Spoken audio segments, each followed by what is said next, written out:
నెల్లూరు జిల్లా రాజకీయాల్లో నల్లపురెడ్డి కుటుంబానికి ప్రత్యేకత ఉంది. నల్లపురెడ్డి శ్రీనివాసరెడ్డి కుటుంబ సభ్యులు ఒకప్పుడు నెల్లూరు రాజకీయాల్ని శాసించేవారు. ఆయన రాజకీయ వారసత్వాన్ని ప్రసన్నకుమార్ రెడ్డి స్వీకరించారు. టీడీపీలో గెలుపొంది ఆ తర్వాత వైసీపీలోకి ఆయన మారారు. గెలుస్తూ ఓడుతూ వైసీపీలో ప్రసన్నకుమార్ రెడ్డి కొనసాగుతున్నారు. రాజకీయ అనుభవం వయసు పెరుగుతున్నప్పుడు అందుకు అనుగుణంగా పెద్దరికంతో మెలగాల్సిన బాధ్యత కూడా ఉంటుంది. ఇతరులకు ఆదర్శంగా నడుచుకోవాల్సింది పోయి ప్రత్యర్థులపై, అందులోనూ మహిళా నాయకురాలపై అవాకులు చవాకులు పేలడం సభ్య సమాజం ఆమోదించదు. హైదరాబాద్ లో పీహెచ్డీ చేశావు, మెడ్రాస్ లో పీహెచ్డీ చేశావు, చివరకు మాగుంట లేఅవుట్ లో కూడా పీహెచ్డీ తెచ్చుకున్నావు. అది ఏంటా పీహెచ్డీ అనేది మీరు అర్థం చేసుకోండి, చాలా పెద్ద కథది. కోవూరు ఎమ్మెల్యే తన ప్రత్యర్థి వేమిరెడ్డి ప్రశాంత్ రెడ్డిపై ప్రసన్నకుమార్ రెడ్డి తరచూ వ్యక్తిగత విమర్శలకు దిగుతున్నారు.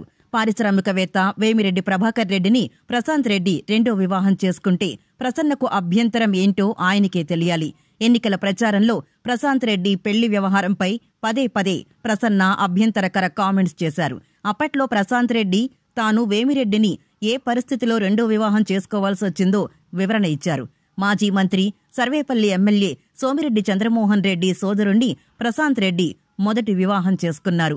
సోమిరెడ్డి సోదరుడి ఆకస్మిక మరణంతో కుటుంబ సభ్యుల ఆమోదంతో వేమిరెడ్డిని రెండో వివాహం చేసుకున్నట్టు ప్రశాంత్ రెడ్డి వివరణ ఇచ్చారు. ప్రసన్నకుమార్ రెడ్డికి సోమిరెడ్డి సమీప బంధువు. ఆ రకంగా ప్రశాంత్ రెడ్డి కూడా ప్రసన్నకు దగ్గరి బంధువు అవుతారు. అయినా రాజకీయాల్లో మహిళా వ్యక్తిగత వ్యవహారాలపై ప్రసన్నకుమార్ రెడ్డి విమర్శలు చేయడం సబబా? ఎన్నికల్లో ఓడిపోయిన తర్వాత కూడా ప్రశాంత్ రెడ్డిపై అవే విమర్శలు. ఇందులో భాగంగా సోమవారం కూడా ప్రశాంత్ రెడ్డిపై నోరు పారేసుకున్నారు. ఇప్పటికైనా ప్రసన్న గుర్తించాల్సింది ఒకటుంది. మహిళలపై అభ్యంతరకర కామెంట్స్తో రాజకీయంగా తన పార్టీ కూడా నష్టపోతుందని తెలుసుకోవాలి. వేమిరెడ్డి ప్రభాకర్ రెడ్డి గారిని బ్లాక్మెయిల్ చేసి బెదిరించి పెళ్లి చేసుకునేది. అతను ఒక పిచ్చోడు. ఎందుకు చేసుకున్నాడో ఎవరికి అర్థం కాదు. అతను అడిగితే ఆ జిల్లాలో ఎవరో ఒక మంచి కుటుంబంలో ఒక అమ్మాయిని ముక్కుపచ్చలారని అమ్మాయిని ఆయనకి ఇచ్చి పెళ్లి చేసి ఉండేవాడు. ఈ బోరు బావిలో పడిపోయాడు. వేమిరెడ్డి ప్రశాంత్ రెడ్డిపై అనుచిత వ్యాఖ్యలు చేసినందుకు మాజీ ఎమ్మెల్యే నల్లపురెడ్డి ప్రసన్నకుమార్ రెడ్డి నివాసంపై మహిళలు దాడి చేశారు. ఫర్నిచర్, కారు ధ్వంసం చేశారు. ఆయన చేసిన తీవ్ర వ్యాఖ్యలు జిల్లాలో సంచలనం రేపాయి.